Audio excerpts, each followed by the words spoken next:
J'avais la tête appuyée contre la vitre gelée, mon souffle la recouvrant d'une minuscule couverture de buée. Je regardais le paysage défiler devant mes yeux, le regard vague, somnolent à moitié. Je pensais à ce que j'allais faire de mes vacances chez ma grand-mère.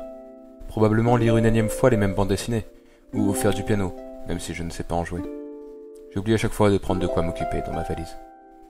Puis, n'y tenant plus, je sombre dans le sommeil. Il restait plus de 2 heures de route, alors autant éviter d'être épuisé lorsque nous serons là-bas. Nous nous étions levés à l'aube. Une fois arrivés, mes parents m'ont demandé d'appuyer sur la sonnette. Je me suis exécuté, réveillant le molosse qui dormait contre le nain de jardin. Il se mit à aboyer en courant vers nous. Mes parents avaient reculé de quelques pas, ne souhaitant pas se faire abondamment arroser de bave. Moi, j'avais fait un énorme bond en arrière, manquant de trébucher et m'écraser le crâne contre la portière restée ouverte. Je détestais les chiens.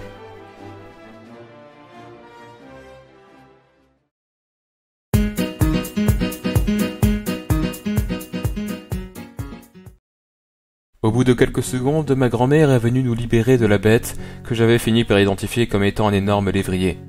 J'haïssais particulièrement cette race. On dirait que quoi qu'on leur donne, ils conserveront toujours leur air famélique. Ma grand-mère nous a informé qu'elle l'avait récupéré dans un refuge la semaine dernière et qu'il s'appelait Titus. Elle a discuté avec mes parents tout en caressant son chien, puis nous avons fini par rentrer. Depuis la dernière fois que nous étions venus la voir, Mamie Bruce, c'est ainsi que toute notre famille l'appelait, avait déménagé 2 fois.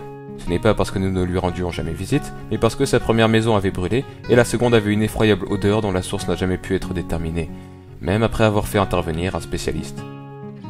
Elle nous a fait visiter sa nouvelle maison, terminant par notre chambre. Je dormais avec mes parents, ce qui me dérangeait un peu.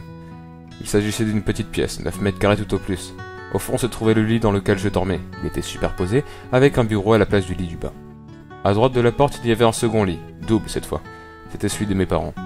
Cela signifiait qu'ils garderaient toujours un œil sur moi, vu que nos lits étaient face à face. Au centre du mur de gauche, il y avait une grande et vieille armoire, avec une quantité plus que suffisante de cintres à l'intérieur.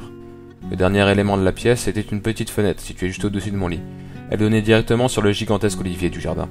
Ma grand-mère m'a appelé pour passer à table. Nous avons mangé un plat dont j'ignore totalement la composition.